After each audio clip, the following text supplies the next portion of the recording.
আসসালামু আলাইকুম ওয়া রাহমাতুল্লাহ। সুধী দর্শক, প্রধান প্রধান দৈনিক পত্রিকার শিরোনামে স্থান করে নেওয়া আন্তর্জাতিক খবরগুলোর মধ্যে যা যা থাকছে: ইসরায়েলি হামলার ফল শূন্য, পরমাণু বোমা বানাবে ইরান।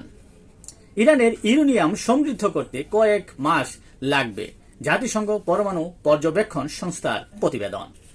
জাতিসংঘের পরমাণু সংস্থার প্রধানকে আর ইরানে ঢুকতে দেয়া হবে না বলে জানিয়েছে ইরান। উত্তর গাজাবাসীকে সরে যেতে বলল ইসরায়েল। গাজায় অপুষ্টিতে ৬৬ শিশুর মৃত্যু।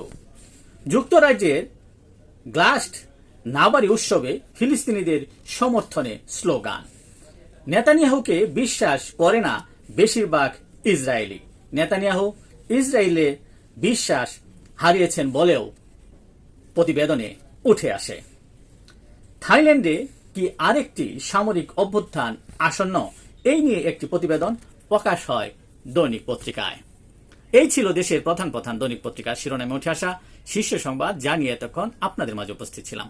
আশা করি আপনাদের ভালোই লেগেছে। আজকের মতো এখানে, আবারও দেখা হবে আগামীকাল দেশের প্রধান প্রধান জাতীয় পত্রিকায় শিরোনামে স্থান করে নেওয়া গুরুত্বপূর্ণ খবরগুলো নিয়ে। সে পর্যন্ত অবশ্যই ভালো থাকবেন, সুস্থ থাকবেন। আসসালামু আলাইকুম ওয়া রাহমাতুল্লাহ।